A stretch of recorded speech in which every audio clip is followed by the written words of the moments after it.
you.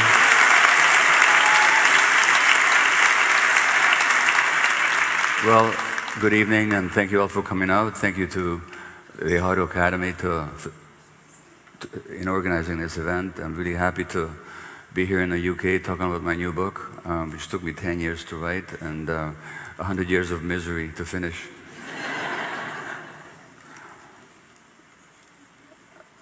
I was going to frame this tonight to talk to you a little bit about what it means to be a human being, because ultimately that's what this book is about. I'll quote from the last chapter. As many of you know, I'm of Hungarian Jewish origin and nearly lost my life at a year of age. And the person who organized that genocidal extinction of Hungarian Jewry was Adolf Eichmann. I'm quoting here from the very last chapter. Prior to his trial for war crimes, the master engineer of Nazi genocide, SS Lieutenant Colonel Adolf Eichmann, was certified as normal by several psychiatrists. More normal at any rate than I am, one of them was said to have explained, according to Hannah Arendt's classic account.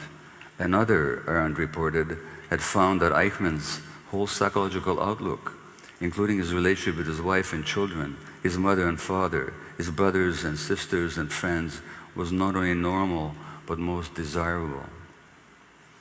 Now that little fact ought to make us consider what the heck normal actually means. Because this is the man who helped to organize the mechanics of millions of people going to their deaths. And he was considered to be normal. So our idea of normal is very much reflective of what you're used to. In a medical sense, there's a normal range of conditions outside of which this life is not possible. So beyond a certain range of temperature or blood pressure or blood acidity, for example, we don't live. So the normal range then is identical with what's healthy and natural. But it's very dangerous to make that assumption that what we consider to be normal in our society is actually healthy and natural. And my argument that it is not. My argument is also that what we consider to be normal is simply what we're used to. And Tolstoy in his Anna Karenina, how does he put it? He says, there's no condition to which a person cannot grow accustomed, especially if he sees that everyone around him lives the same way. From that, it follows that we just think that the way we're living, because we're all living the same way, is just the way it needs to be. And we make our assumptions about life and about human nature itself and existence based on what we're used to. And we don't realize that what we're used to is very much conditioned by particular historical circumstances and social economic factors, the larger political picture, the multi-generational history of our families and our communities. So we just assume that whatever's going on is the only way that life can be. So Thomas Hobbes, the British philosopher in the 17th century, made the famous statement that life is short, nasty, and brutish. He should have said short life, short, nasty, and British, because what he was talking about were the conditions of his time, at the time of the ending of feudalism, the rising of industrial capitalism, the terrible suffering imposed on ordinary people, the class conflict. Life seemed that way to him, but he thought he was talking about life in general. He wasn't. He was talking about life in a particular context. And so what we consider to be normal is also comes out of a particular context. And it's based on that context and our experience of it that we make our decisions about what we consider to be human nature, for example. So in this society, it's quite common to say, if somebody's being greedy and selfish, manipulative, dishonest, we'll say, oh, that's just human nature. Interestingly enough, when somebody's being generous and giving and kind, we never say, oh, that's just human nature. But actually, which is more genuinely human nature than the other? Well, what I'm saying to you is that what we consider to be human nature is very much conditioned by the society that we live in and the values that it imposes on us. It was Aldous Huxley in his Brave New World who said that, well, I'm quoting a character in Brave New World called the Director. He's one of the elite, he's one of the enforcers of the system. And that, put the Director sententiously, that is the secret of happiness and virtue. Liking what you've got to do. All conditioning aims at making people like their inescapable social destiny. Now, in this society, we consider that we're actually free agents and we live in a time when we can make all these choices and there's no constraints. Maybe, but maybe not. No, we may not be gestated in the test tube and biochemically programmed like the characters in Brave New World.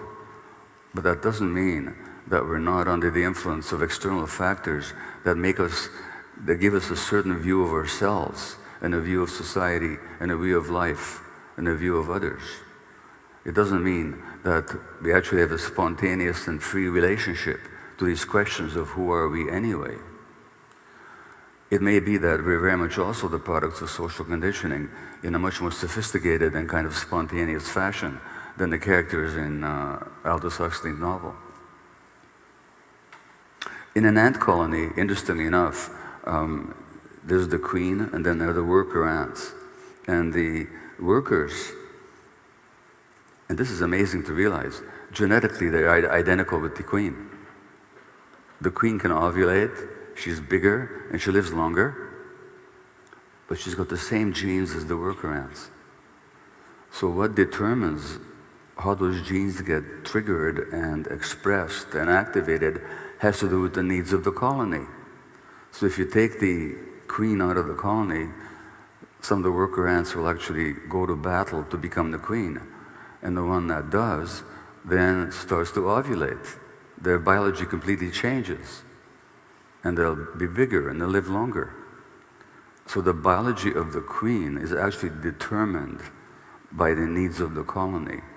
Now, we're not as determined by group dynamics as ants are, and we're certainly genetically we're not identical like ants are, but this idea that we're sort of separate individuals fully in control of our destinies is really a myth. And the great trauma psychiatrist Bessel van der Kolk said that as much as we're told that we're separate individuals, we actually barely exist as individuals. And this goes back very much to ancient spiritual teachings, the difference being that those spiritual teachings have been validated now by modern science. So the idea that everything influences everything else is not a new concept. The Buddha said 2,500 years ago, consider the interconnected co-arising of all phenomena. He said, think of all the conditions that go into making a leaf or a raindrop. So, a leaf has in it the sun, the photosynthesis, the play of light, and the interaction of light with the chemistry of the plant. The leaf contains the earth in terms of minerals, and of course the sky, the water that makes up the substance of the leaf. So in that leaf, in a certain sense, the whole universe is united. And very much the same is true of all creatures in this universe, including human beings. And it's in the nature of human beings that we did not develop as isolated, individual, competitive, aggressive beings. In fact, had we been that way, we never would have evolved. We evolved very much in small band hunter-gatherer groups. I'm talking about going back millions of years now.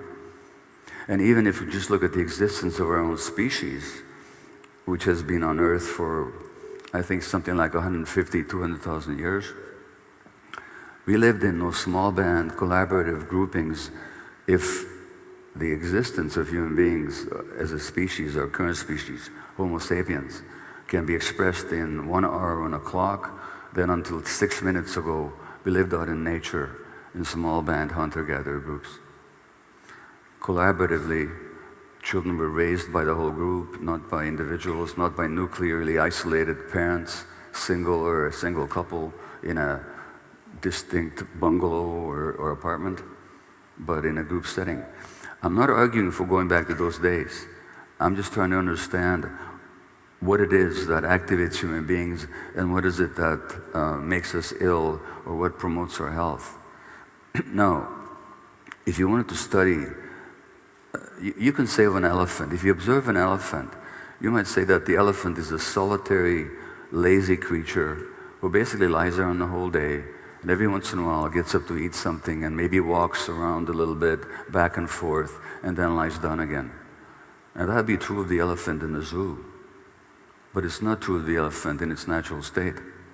So to make assumptions about human beings and how we are and who we are in the context of modern society is in a way like making conclusions about an elephant in a zoo, far divorced from our natural origins and following pathways and practices and holding beliefs and values that are very different under which we actually evolved as a species. Now, it's not that anybody wants to or would want to go back to hunter-gatherer days, but it is a matter of recognizing what maybe we've lost in the process. And the question is, can we use our ingenuity, our creativity, our incredible technical knowledge, our inventiveness for the benefit not just of relentless progress in a very narrow technological, economic sense, which progress, by the way, as we know in today's world, is leaving a lot of people behind. To look at figures in Britain about rising poverty, for example. But even if we assume that this continues progress, at what price? And is it possible to use the same ingenuity, creativity, and progress not to lose and leave behind those values that actually helped humans become humans, but to somehow reconcile modern living with those ancient values of connection and belonging. And belonging is not a minor issue. Loneliness, for example, extreme loneliness has been shown to be as much of a risk factor for illness as smoking 15 cigarettes a day. That's significant. And in the modern world, there's been an epidemic of loneliness to the point that at some point here in Britain, they appointed a minister for loneliness,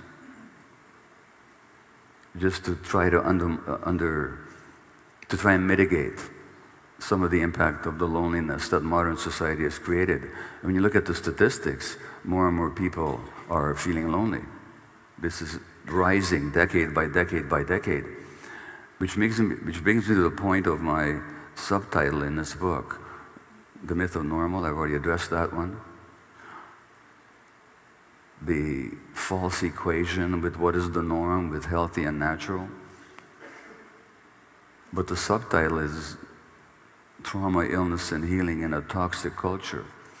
And the question of the toxicity of a culture is very simple. To what degree does it meet the needs of human beings? And to what degree does it perhaps undermine the genuine needs of human beings? And that then brings me back to the question of human nature. Well, is there a human nature then that we can actually say this is human nature in terms of this is behavior is representative of human nature and that behavior is not? Well, the answer is there's no such rigid definition of human nature that you can possibly apply. Because if you think of the existence of a Buddha or a Jesus or the existence of a Hitler or a Stalin, I could give other names more modern, but I'll leave modern politics aside to save people tender prejudice, just to protect people's tender prejudices. But the point is, if a Buddha and a Jesus can be human beings, and so can a Hitler and a Stalin, then what does that say about human nature? Which is human nature? The fact is, neither is human nature. We cannot talk about human nature in a fixed, rigid sense. What we can talk about, though, is what creates a Stalin and what creates a Hitler. What creates a Buddha? What creates a Jesus? We can talk about that. And when we talk about that, what we're really talking about is what are the needs of human beings and what conditions are necessary for the development of human beings who are self-aware and compassionate, and what conditions support the development of human beings who are utterly egomaniacally selfish and self-centered and utterly brutal. So we cannot talk about human nature as such. As a matter of fact, the neuroscientist Robert Sapolsky at Stanford University has said that the nature of our nature is not to be particularly constrained by our nature. That's our nature, is not to be constrained by our nature. We're infinitely adaptive creatures. We can adapt, as the Tolstoy quote indicates, we can adapt to almost anything. Now, adaptations can be very healthy, or they can be healthy in a particular context and unhealthy in a different context. Which is where I'd like to say a moment about something about this whole question of genetics and illness, and genetics and human behavior in general. You know, there's been a modern trend to find a gene for anything. You know, some comic wrote about 30 years ago, they're finding a gene for everything. A gene for line dancing, a gene for liking British food, you know, a gene for everything. But the reality is when you actually examine, and President Clinton, when he announced the Genome Project, he promised the world that through these genes, we're going to find the language of life. And we're going to find out exactly why people get diabetes, why they get Alzheimer's, why they get everything, and we'll be able to prevent and treat these conditions. That was back around 2000 or 1999, something like that, I think. Well, we found out since then that we haven't found anything of the sort. The Genome Project has yielded virtually zero in terms of the prevention of human illness. And why is that? Because genes don't determine a whole lot in terms of human behavior or human health. There are some diseases that are specifically genetic. One runs in my family, it's muscular dystrophy. If you inherit the gene, like my mother and my aunt did, then you're going to have the disease. But those diseases that are genetically determined are extremely rare. And most conditions that beset human beings are either, most of them are not at all genetically determined, and even those that have some genetic predisposition, that predisposition still depends on the environment to trigger them or not to. So you can take something like breast cancer in women, and there's some breast cancer genes. If you inherit the gene, your risk of getting that disease is much higher than the average. But out of 100 women with breast cancer, only 7 carry the gene. 93 do not. Out of 100 women with the gene, not all of them will get the disease. No, they're a much higher risk, no question about it. It just means that, for the most part, genes don't determine illnesses. What then does? And by the way, this is true for whether we're talking about most physical illnesses and mental illnesses. So to talk about genetics is kind of a lazy person's way of trying to explain something, because scientifically, there's very little basis to it. So for example, all these genetically determined mental health conditions, they say about ADHD, which is something I've written about after my own diagnosis in my 50s, that it's the most heritable mental illness there is. Well, as I say in this book, to say that ADHD is the most heritable mental illness is like saying that quartz is the most chewable crystal, because it's not true. It's neither a disease nor is it genetic. Nobody's ever found a single gene that determines any mental health condition. Nobody's ever found a group of genes that determine any mental health condition.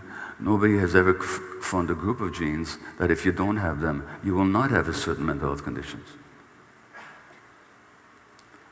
There are a large group of genes that the more of them you have, the more at risk you are for any number of mental health conditions, but no specific ones. which means that the genes cannot cause the disease, because if they did, when they showed up, so should the disease in every case, but it doesn't. And you can have the same disease, or if you want to call it that, but even without the genes. Because the fact is, scientifically speaking, that genes are turned on and off by the environment. So it's a question of what kind of environment is acting on certain genes that'll promote one kind of development or a less healthy kind of development. And that again comes back to the social context. It's in a social context, in our set of relationships with our parents, beginning in utero, where the emotional stresses on the mother will already have an impact on the developing brain of the child and the physiology of the child, the birth process, the birthing process, the child-rearing environment. These are the conditions under which we develop in healthy ways or we don't. And my argument is that in this culture, it's increasingly a toxic environment that distorts human development. So if you want to understand why more and more kids are being diagnosed with everything under the sun and being medicated for it, for that matter, or if you want to understand why there's a inexplicable rising tide of childhood suicides in the United States, about which there's a lot of hand-wringing, but very little insight. Well, if you want to understand, the New York Times article that 6 weeks ago revealed that there's one teenager who's on 10 different psychiatric medications. 10 different? They should maybe be on one, if at all. 10 different psychiatric medications. Well, what accounts for the rising tide of addictions, of autoimmune disease? Either you assume that these are all genetic conditions, which, by the way, even on the face of it cannot be true, because genes don't change in a population over 10, 15, 20, 30, or 100 years. So if something is rising, whatever's doing it, it cannot be genetic. If the rate of multiple sclerosis, the gender ratio, which in the 1930s used to be close to 1-to-1 between males and females, is now more than almost 3.5 women to every man, whatever's causing it, it can't be genes. There's nothing that determines that it should be that way. So we can make 3 assumptions. Either these are genetic conditions, which they're not, or we can assume that these are random, inexplicable events, misfortunes that somehow strike people for no reason whatsoever that we can discern, which is basically the medical understanding, because we call these conditions idiopathic, like autoimmune conditions and so on. Idiopathic means we don't know what causes it. Or we can say, well, maybe there's something in the environment that is triggering the onset of all these conditions of ill health that show up in mind and body. And if, since the numbers of these conditions is rising and the number of people being affected by it is rising, then just as in a laboratory, if you're growing organism in a lab culture and many of them got ill, you'd have to say this is a toxic culture. There's something about this culture that's making the creatures that live in it sick. I'm making the same argument about the culture that we're living in today. I mentioned multiple sclerosis. In 1870 or so, or 1860 perhaps, the French neurologist Jean Martin Charcot, who first described the condition, said in so many words, well, I'm paraphrasing, but basically, that this is a stress-driven condition. He said this 150 years ago. Sir William Osler, the Canadian physician knighted by Queen Victoria, I think he taught at Oxford.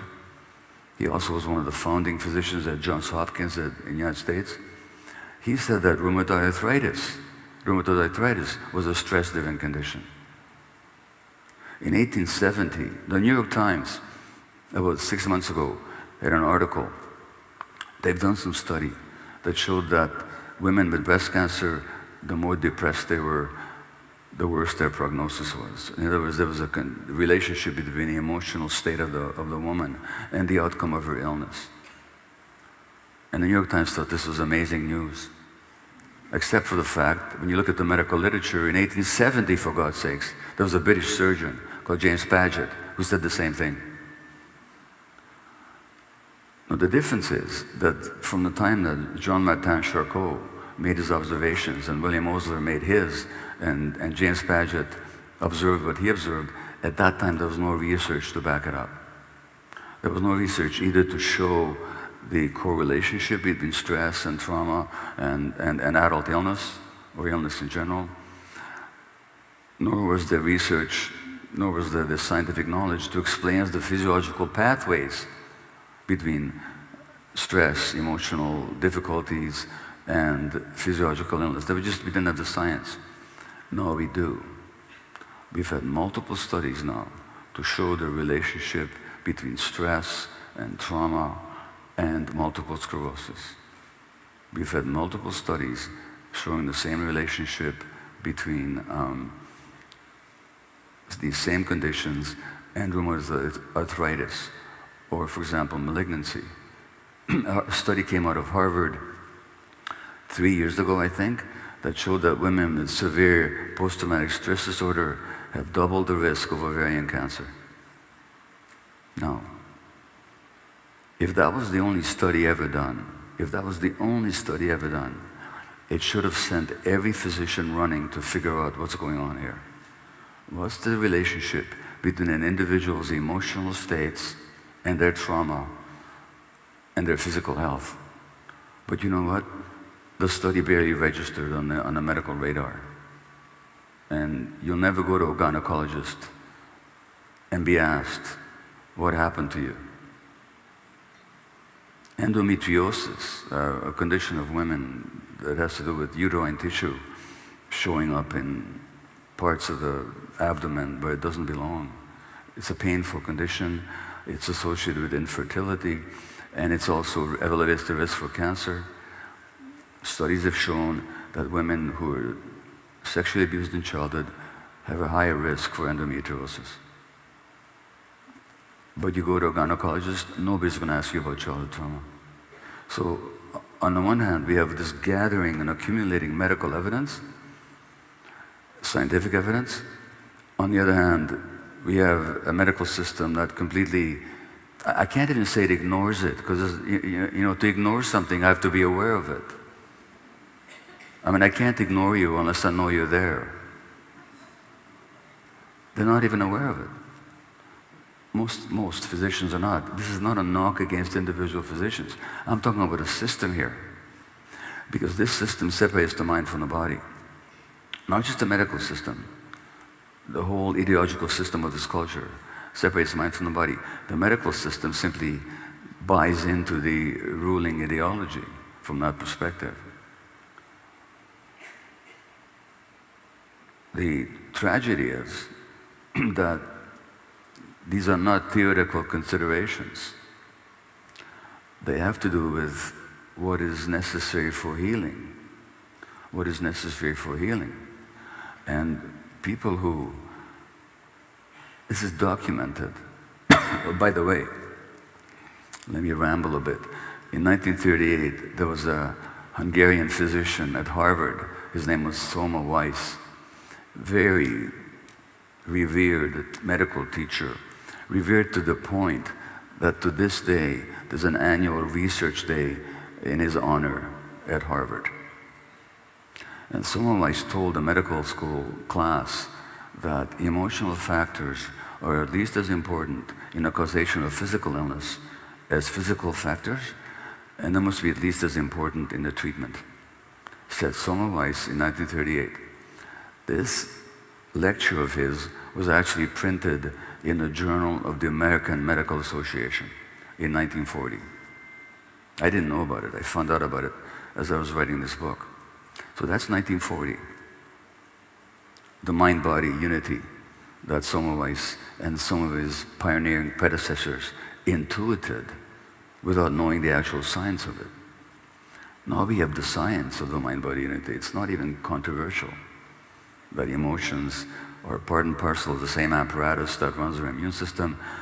What happens to us emotionally has impact physiologically. It's just scientifically obvious, not controversial, and completely ignored in medical practice, to the point that as I read that article about Weiss, or his article, at the same time, I was talking to a medical colleague at Harvard.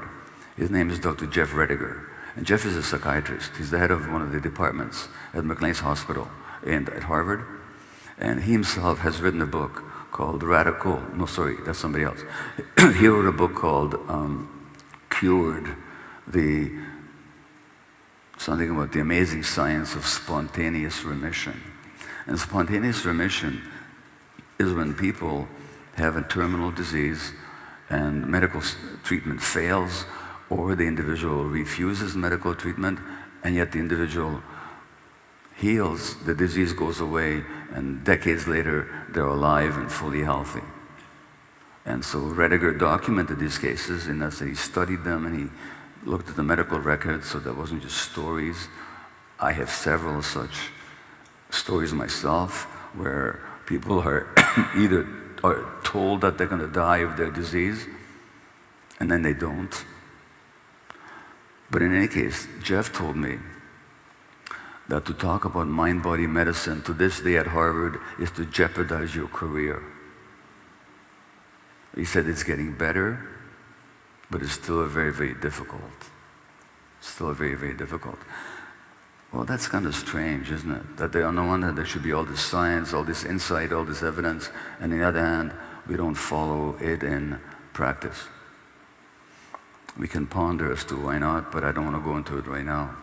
I'd rather get on to a related topic here, which is then, what is it that makes us ill?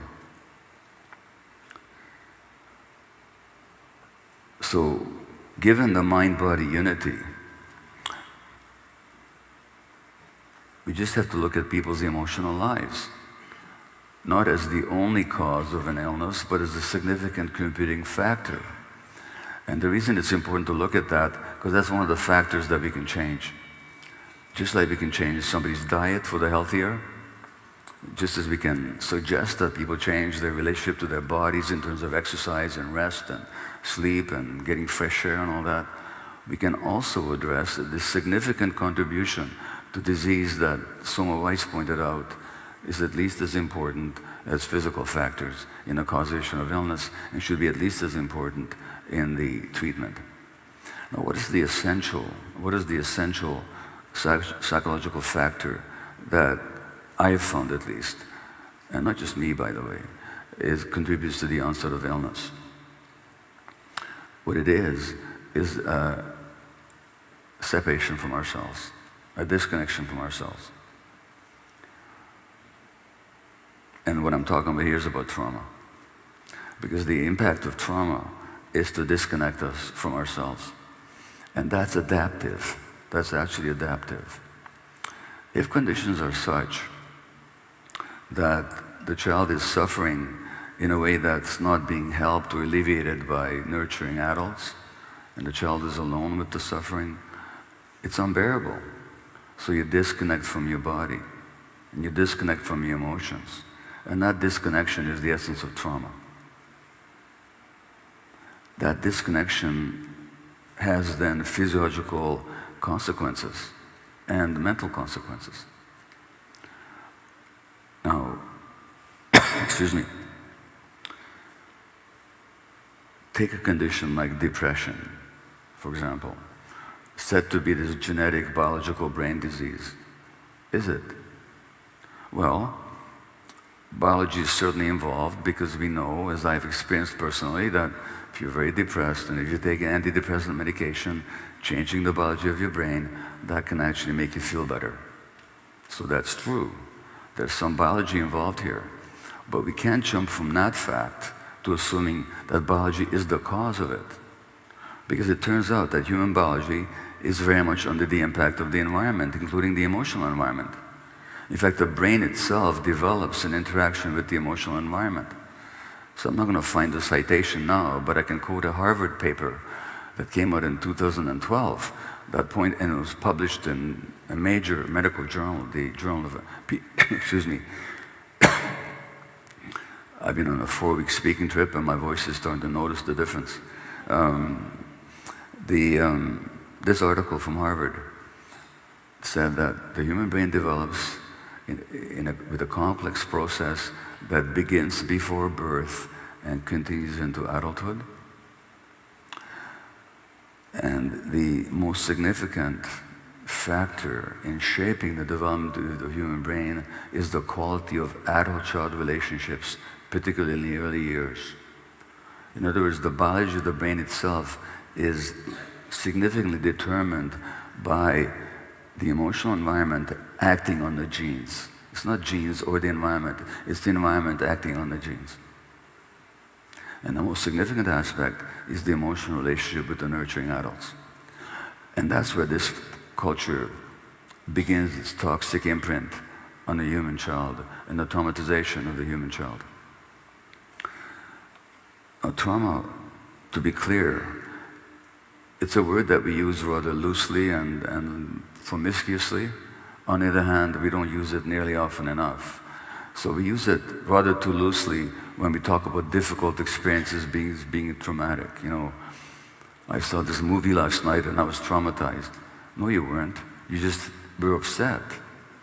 Or you had some sad feelings, or you had some emotional pain. That's not the same as trauma. So as Peter Levine, the trauma psychologist, points out, all trauma is stressful, but not every stress is traumatic. When is it? When is it traumatic? It's traumatic when it wounds us in a wound that lasts. Because the origin of the word trauma is actually wound. It's a Greek word for wounding. And so it's a psychological wound. Now, what's the nature of a wound? A wound is, if it's open and raw, it's very sensitive. So if I pat myself on the shoulder here right now, there's no pain whatsoever. But you can imagine if I had a burn, for example, on my shoulder, and I wasn't wearing any protective clothing, and the nerve endings were close to the surface, for which, by the way, we have an expression in English, it's called being thin-skinned. And we tend to sort of look upon people who are thin-skinned. You know who those people are?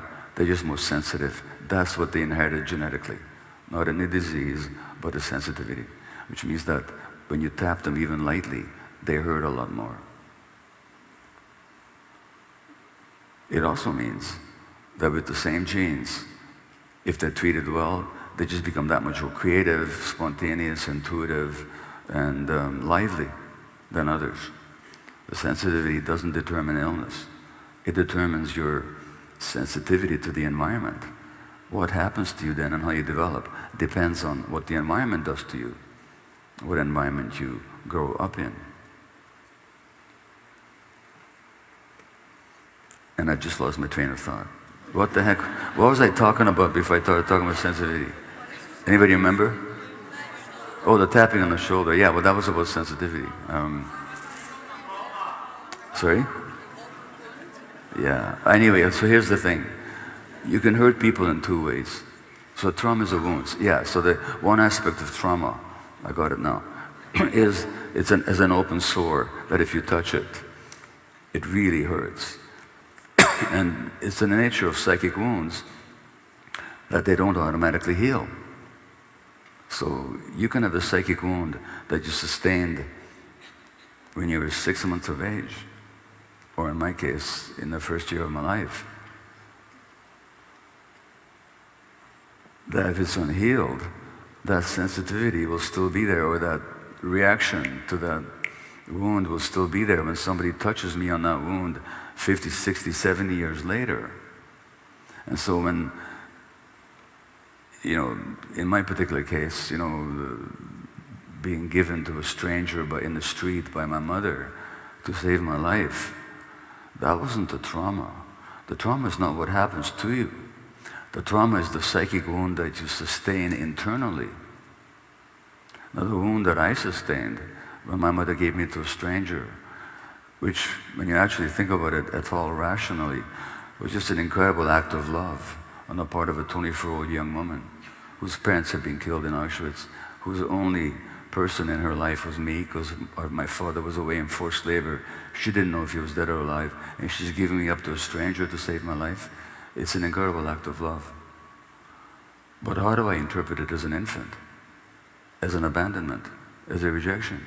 So the wound is not that I was given to the stranger. The wound is what I made it mean. The interpretation that I formed, which is that I'm being rejected, abandoned, because I'm not lovable, I'm not important, I'm just not worthy. That's the wound.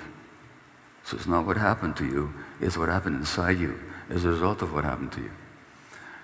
So that can remain an open sore on the one hand, which decades later is touched in my relationship, say, with my spouse, and I talk about that in the very first chapter of this book. So it can remain as an open wound, and that's when we get triggered. Now think about that word, triggered. We talk about triggers all the time, and we think the problem is the triggers. But think about it, metaphorically. A trigger is a small little thing. It only works if there's some ammunition and a weapon and explosive charge there. So when I get triggered, it's not the external thing that's the problem here. The problem is the explosive charge that I'm still carrying, the ammunition. That's what's set off when I'm triggered. Therefore, when I'm triggered, or you're triggered, we can complain about the external event that triggered you. Or you can start wondering what I'm still carrying. What is the explosive charge? What is the unresolved trauma that's actually being activated here? And as Eckhart Tolle, the spiritual teacher, says, be at least, that doesn't mean that we should be sitting ducks and sort of willing victims to other people's unacceptable behavior. That's not what I mean at all. What I mean is, when something relatively trivial happens and we make a big mountain out of a molehill, that's because there was some unconscious stuff of a traumatic nature that we haven't resolved yet. And this shows up in relationships all the time. In fact, it's why relationships fail so often. People think that the problem is the other person who's triggering them. They don't realize that they're the ones who are carrying the explosive charge. So that's one aspect of a wound, is its open, hypersensitive nature. What also happens to wounds, of course, is that they form scar tissue. And scar tissue has a protective function, but it also has its restrictions in that it's hard, it doesn't have nerve endings in it, so that there's no feeling in them. So people traumatized very often lose connection to their own feelings. They don't know what they feel. On the one hand, they can feel way too much at a trivial stimulus. On the other hand, often they don't even know what they feel. So there's a disconnection from me, between myself and my actual experience. We also disconnect from our bodies. I mean, if we're hurt in our bodies, if we can escape, terrific. If we can fight back, terrific. But a child being traumatized can do neither. So very often, people traumatized disconnect from their bodies.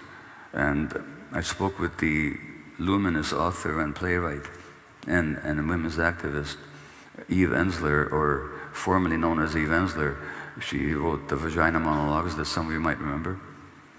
And she wrote this amazing book called In the Body of the World, where she asks, do I have rape cancer? And she did have rape cancer. Her father abused her sexually for a long time as a child. She doesn't call herself Eve Ensler anymore because she doesn't really identify with the name of her rapist. So she's called V now, just V. And one of the ways that V survived her childhood was to disconnect from the body, to the point, she says, there was a tumor the size of a mango inside me. She had severe advanced uterine cancer. She wasn't even aware of it. And it was only after she was operated on and she's gone through a healing process that she reconnected with her body. So that disconnection from the body, from the self, that's the essence of trauma. That disconnection is the essence of trauma, which means that we disconnect from our authentic being in order to survive. Again, it's an adaptation. Nobody's to be blamed for being inauthentic, because being inauthentic is how they survived. If you follow the advice of more than just a few behavior psychologists, parenting experts, you will probably force your child to separate from their true selves. There's two ways you can hurt children. One is by doing bad things to them, like the sexual abuse, physical, emotional abuse, which the Daily Telegraph recommended about 10 years ago in a couple of articles where they pointed out that the problem with our kids today is we stop using the cane in our schools. Let's bring the cane back.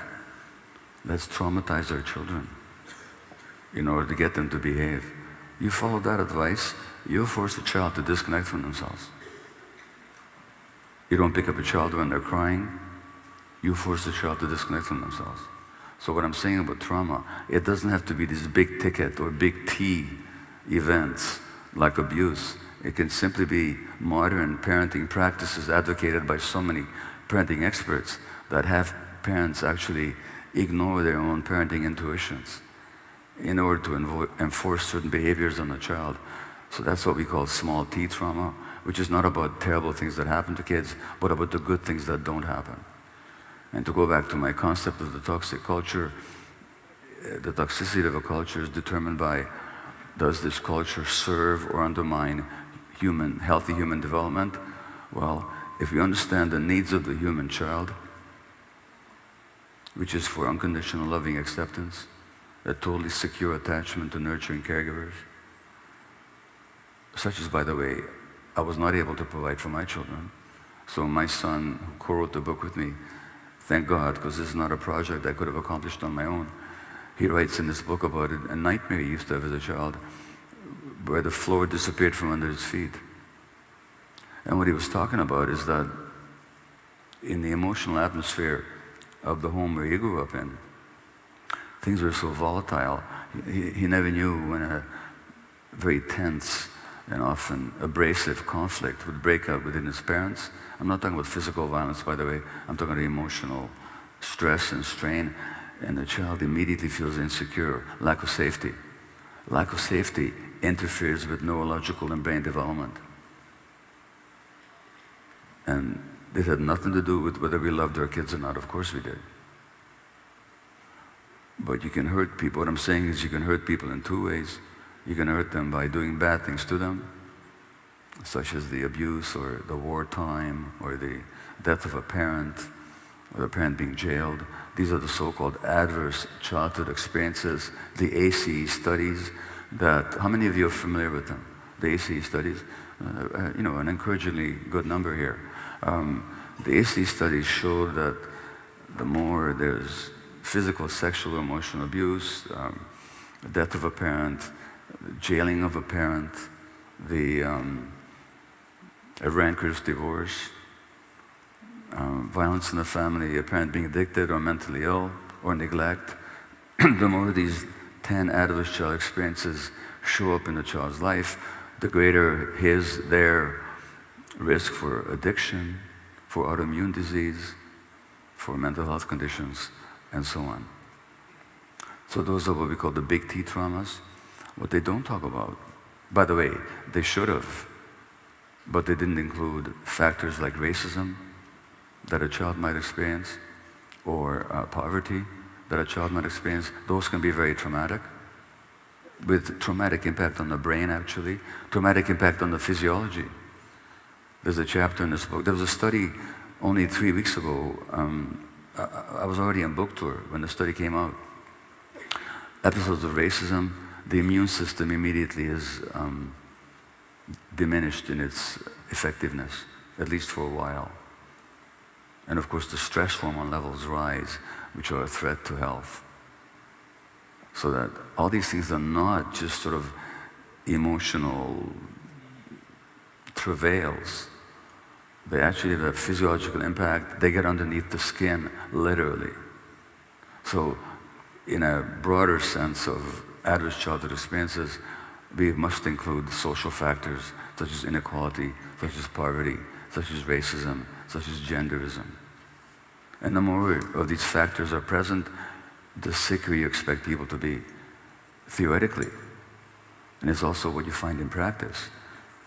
So, for example, autoimmune conditions are far more likely amongst women,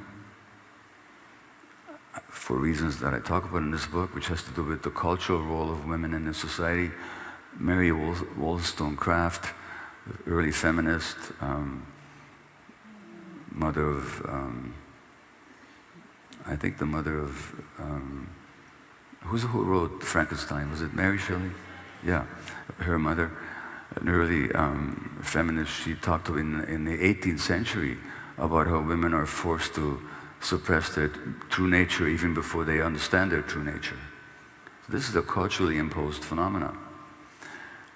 You'd expect that the more than race and gender and poverty intersect, if we understand the mind-body unity, and if we understand that our biology is largely shaped and affected by our social conditions and our relationships, then you would expect that in a society where racism is still rife, if you're a woman, if you're poor, and if you're a person of color, you're going to get more autoimmune disease, which is exactly what you get in significant percentages. So that an indigenous woman in Canada, a population who never knew autoimmune disease prior to colonization, an indigenous woman in Canada today with the horrible history and a horrible present in Canada of their situation, they have 6 times the rate of rheumatoid arthritis than that of anybody else. This is in a population that did not used to have autoimmune disease at all. So those are the big T traumas. The small T traumas are where the child's needs that I've outlined, some of them the unconditional acceptance. Another need of the child is the freedom to experience all their emotions.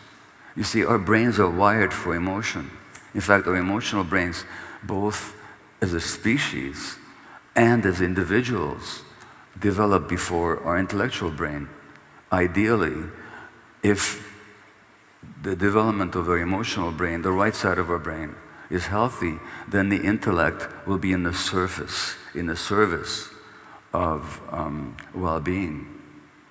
But if our emotional brain's development is interfered with by negative conditions, such as kids being not picked up and they're crying, such as kids being separated as a punishment from the parents, if they're angry, for example, then that emotional brain will not develop in a healthy way, and the intellect will no longer serve health. In fact, even undermine it, sharp as it can be.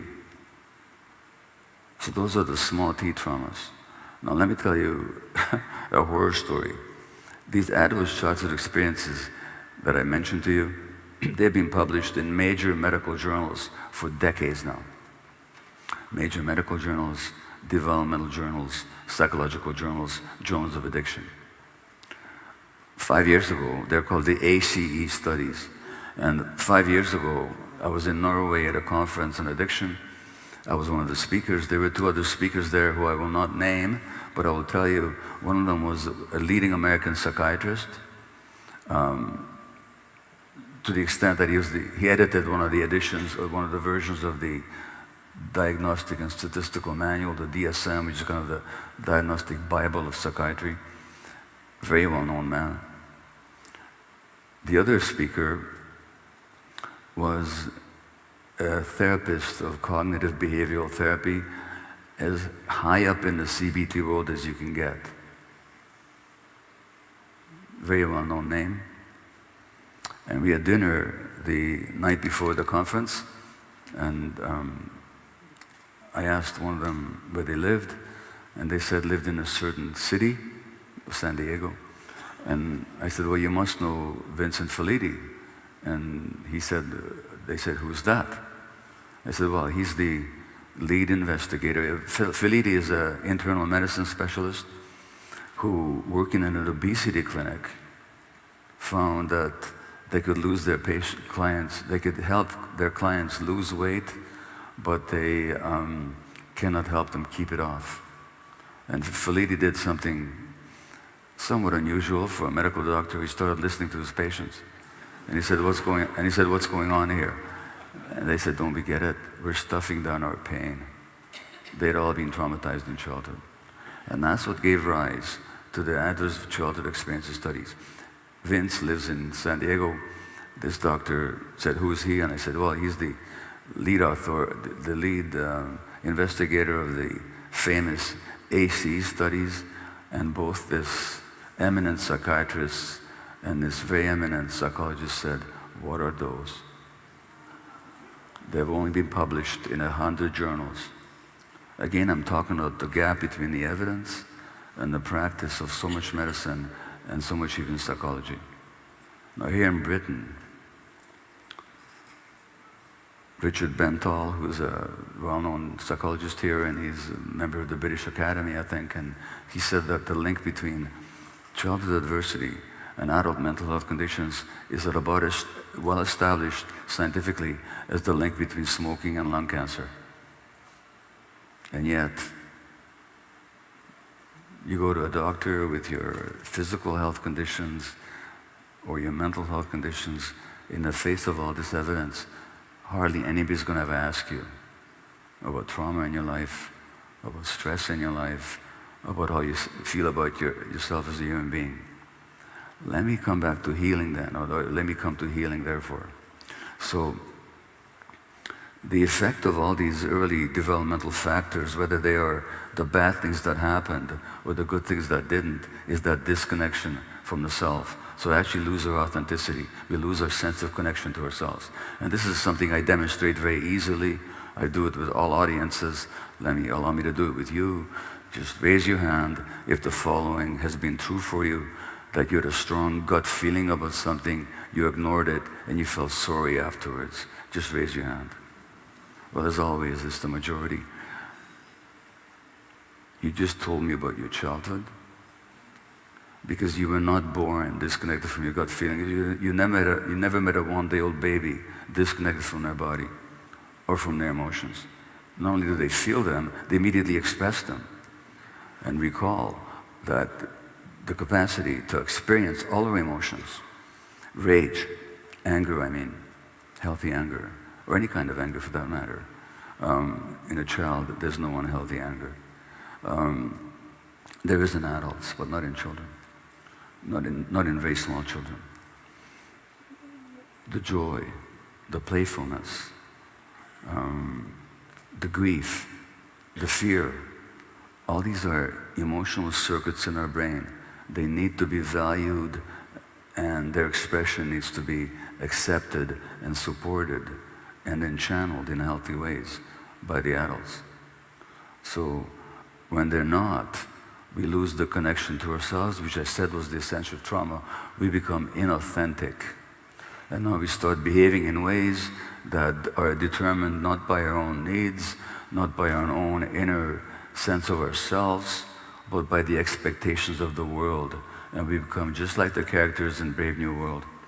We are conditioned to like what we're supposed to do, which has nothing to do with our own needs, but everything to do with the expectations, needs, and values of a society whose fundamental dynamic is the accumulation of wealth and profit.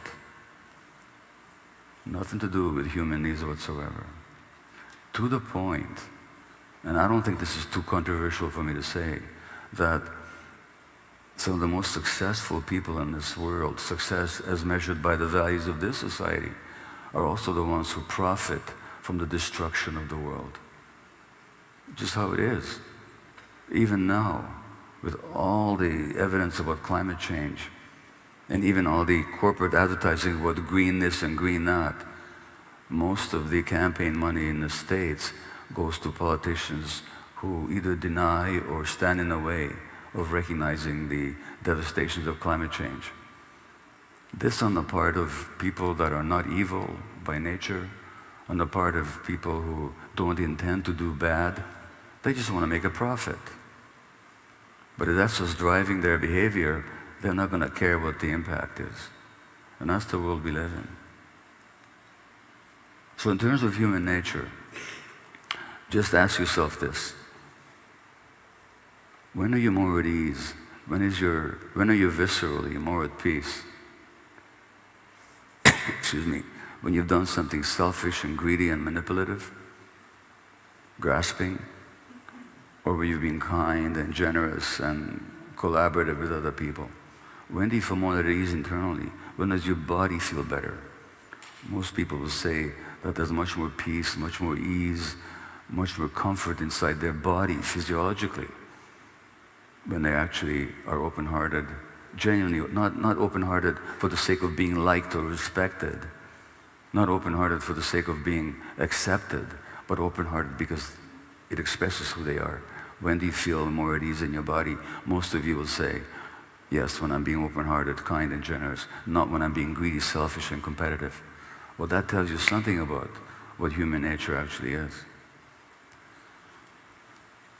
And so that loss of authenticity, for reasons I will not go into explaining now, but maybe you'll intuit to a significant degree, and you'll certainly get that information in this book and my other books, is that loss of authenticity is a significant cause of illness and distress, physical and mental. And I love quoting Hungarian doctors for some reason, I don't know why. And Dr. János Hans Selye, S-E-L-Y-E, who was the preeminent researcher of stress. In fact, he coined the word stress in a way that we use it today. And he's the one that showed in the laboratory how stressing animals will have physiological impacts on their immune system, on their hormonal apparatus, on their intestines. And Selye was not only a brilliant physician, he was also a brilliant researcher. He was also a humanist. And he wrote in his book on stress, he said that most of our tensions and frustrations come from compulsive needs to act the role of someone that we're not. So inauthenticity is our biggest source of stress, he pointed out. But that inauthenticity, he may not have realized, wasn't our fault, it wasn't kind of a mistake, it wasn't a moral failure, it was an adaptive response to our early environment. So the question then becomes not to judge ourselves for being unauthentic, not to judge ourselves from being disconnected from ourselves, but to understand that actually those were normal responses to an abnormal environment. But if you want to become healthy, guess what? The word health originates in a word for wholeness. So if trauma is the disconnection from ourselves, then health is the reconnection, which is entirely possible, entirely available for us, because that capacity for healing is simply in our nature as organisms.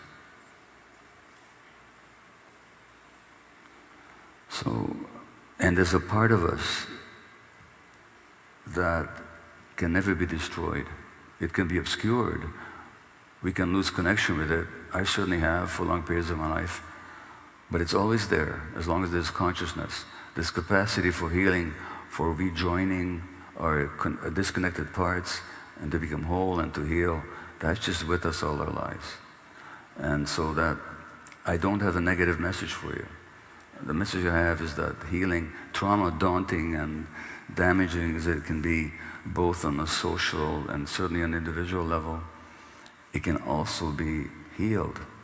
Because trauma is not what happened to you, but what happened inside you as a result. And if you're still carrying the imprints and residues of what happened to you, that can be healed. If I got the message that I wasn't worthy and important just for existing, that I had to prove my worth to the world, and that created certain behaviors and on my part, I can actually come to the conclusion it was never true. It was never true that I wasn't worth it. It was never true that you were not worth it. It was never true.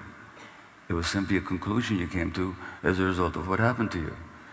And if you stop trying to prove to the world by being a hard worker or being extraordinarily pleasant or focusing on your looks all the time or focusing on your successes and achievements, but just dare to show up as the vulnerable creature that we all are, and reconnected with your true vulnerable self, which at the time, adaptively, was too painful for you to experience, but you're no longer that helpless child.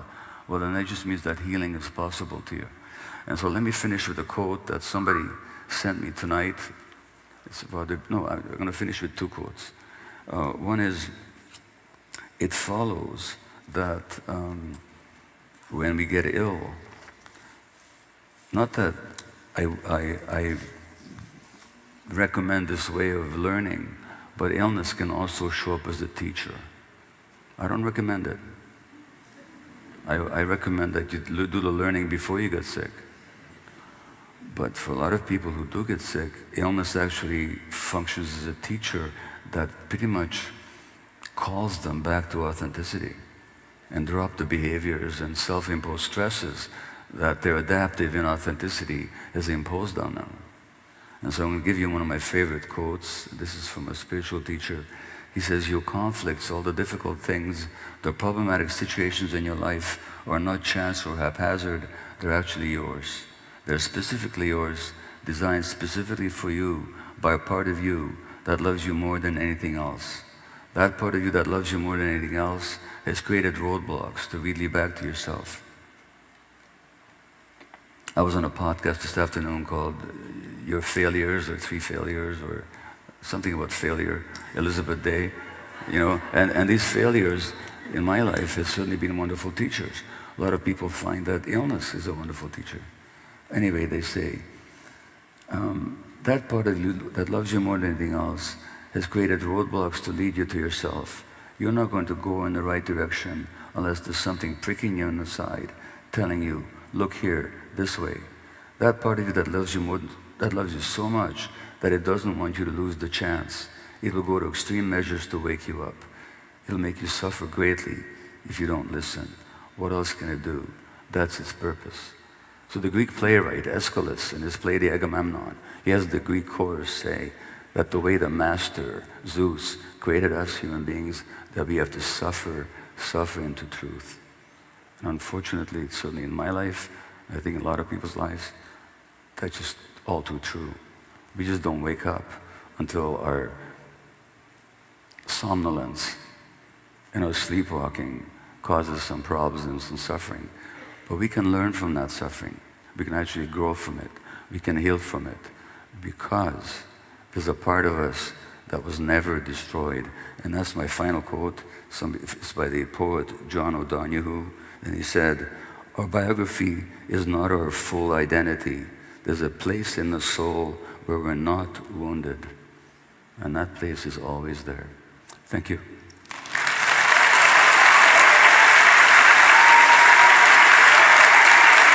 Thank you.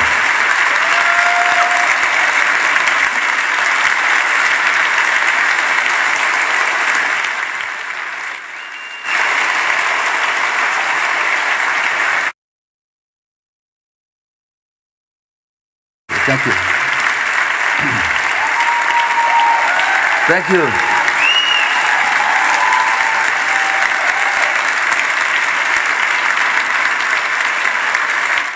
Now, I did speak over time, but that's how it went. We'll have time for a few questions. So I think how it's going to work, Vas, is that the ushers will take the mics around. Yeah. Just identify where you are or the usher will identify. Okay, yeah?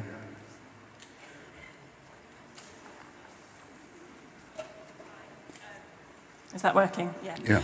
Thank you so much. You talked about the healing. Would you say that at any age or stage, the healing is possible, whether you're a child or whether you're 70 or 80? Yeah. Just make a start. Well, it's always available because the healing is part of the nature of any organism. So it's a question of how much consciousness, awareness, and how much support there is. But it's certainly possible at any age, any stage of life. I've seen people heal even when they were dying. By healing, I didn't mean that they got cured. They didn't. But strangely enough, at least it may seem strange, when I was working in palliative care, looking after terminally ill people, it wasn't unusual for somebody to say to me, even in the face of death, that, doctor, I don't know how to explain this to you, but this terminal illness is the best thing that ever happened to me.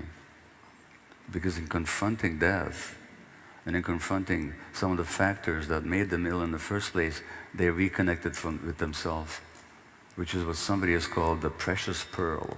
Now, I don't recommend that way of learning again. All I'm saying is that even in that terminal phase, healing is possible, even when cure is not sometimes. Now, on the other hand, I can also tell you, as I do in this book, that, and as Jeff Rediger has documented as well, is that once you reconnect with your authentic self, a lot of medical conditions can abate and even remit completely. I'm not promising that. I'm just saying I've seen it too often. And there's too many examples also written up in the literature. So that, yeah, healing is always possible, as long as there's consciousness. Okay?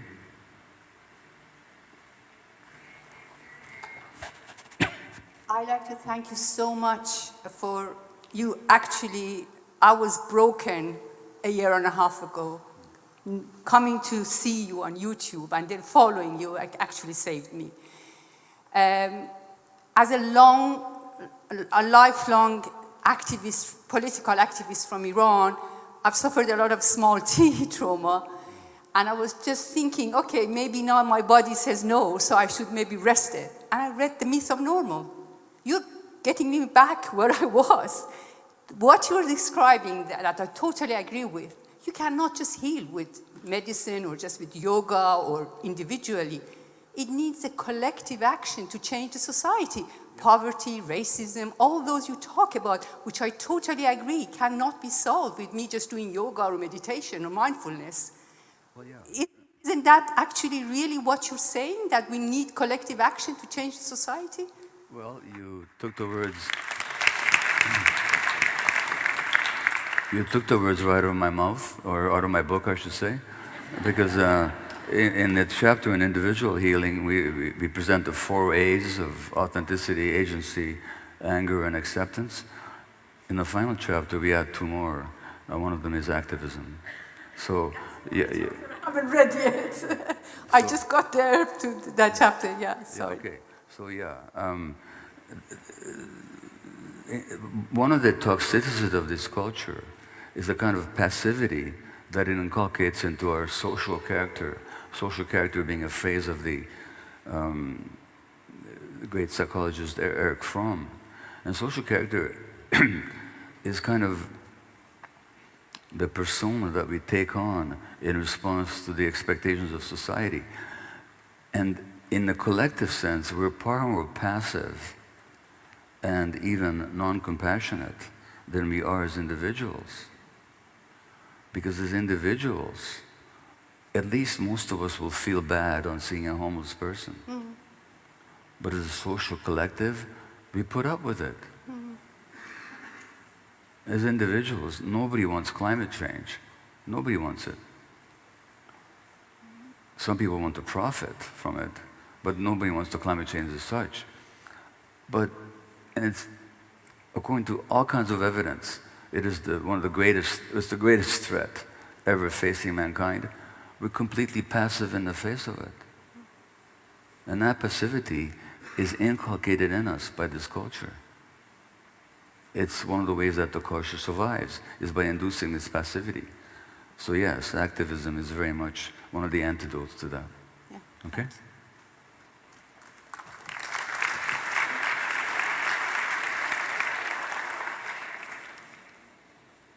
Mm-hmm. Hi there. Thank you so much, Dr. Gabor Mate, for everything you do in all your books, and for me personally. I'm a medical profession. I apologize for my people. Just today, I was in the operating theatre talking to my trainee about your books and how illness has come about, because we were talking about cancer. And you said in your talk today about how 2 eminent psychiatrists or in that field didn't even know about the ACEs. That's right. How would you suggest that we go about waking up the medical profession?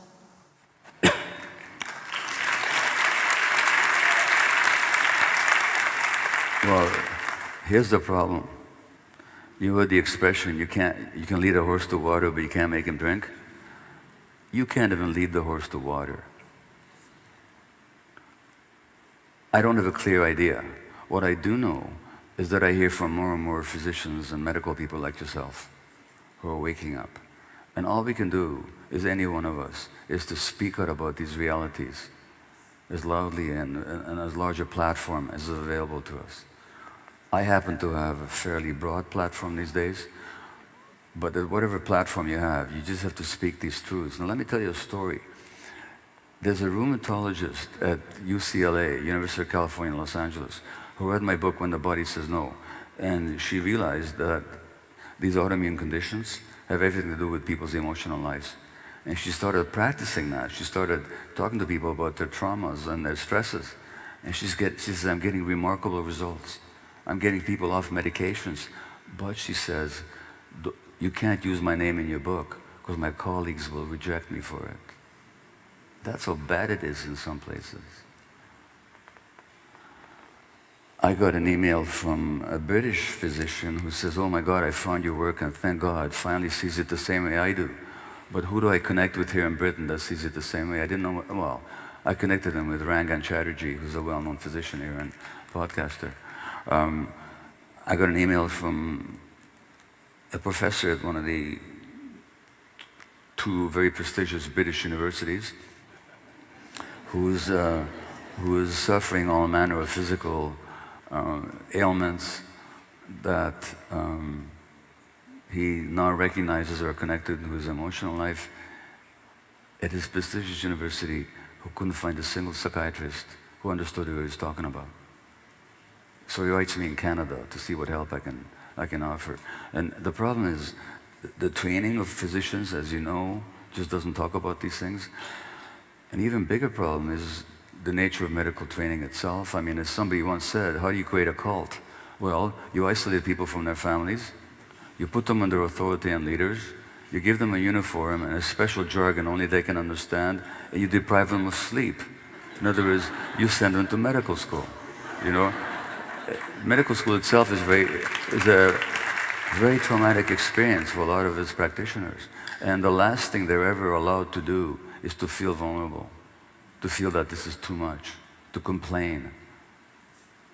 Because then you're not a team member and you're not strong enough for this profession.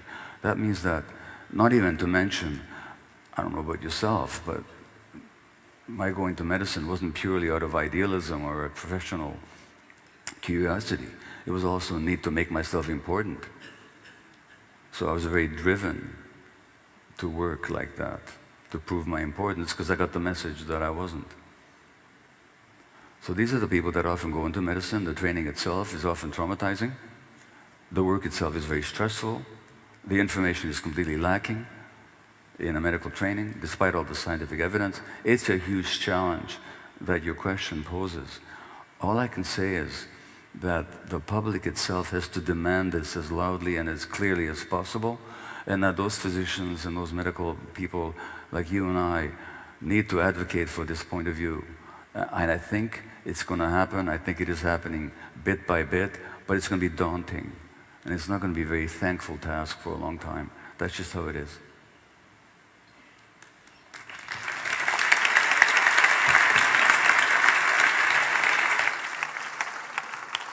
Hello.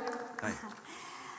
First, I'd like to thank you so much for all the work that you do and for all the ripple effect that you're creating in the world, which is inspiring many of us to do the same. Thank you. Thank you. In my case, I've been reading, as a therapist, I've been reading also about the possibilities of re-traumatization in the healing process. Mm-hmm. How so? And I'm actually trying to find out what would be the common thread that would produce that in certain cases. Would it be the unwillingness to go through the healing process, or do you have any ideas? No. Thank you. Most of the people who talk about re-traumatization just haven't dealt with their own trauma. And they're projecting their own fear onto their clients. That's the first point. The second point is that the original trauma occurred precisely because the child wasn't safe. It wasn't because there was pain. Life brings pain. That's the nature of life. Not that it has to, it's just that it does. You know, your puppy dog will die. Your grandfather may not feel like seeing you one day. Your parents may have a fight. You know, so pain is almost unavoidable. Pain is not the problem. The pain is that the child is alone with the pain. So can't process it. So has to disconnect. That's what the problem is, because there's no safety. Now, the original pain was incurred when the child is absolutely alone, helpless, and without support. In a therapeutic setting, if you as the therapist provide safety, that person may experience pain. In fact, you hope that they will. Not that you will deliberately evoke the pain or cause it somehow, but just the fact of healing. When you look at what happened, you realize there's a lot of pain inside me. That's not re-traumatizing. That's actually healing. Because now you're experiencing the pain in a safe context, where you're being heard and validated and witnessed and supported. Why would that be re-traumatizing? So no, the answer is no. On the other hand, if the therapy is inept, if the therapist hasn't dealt with their own stuff, then it's entirely possible that something will happen that will reinforce the trauma that's already there. But I'd say that depends on the kind of therapy and therapist that is being provided. It's not an intrinsic attribute of the therapeutic process. Okay? Thank you.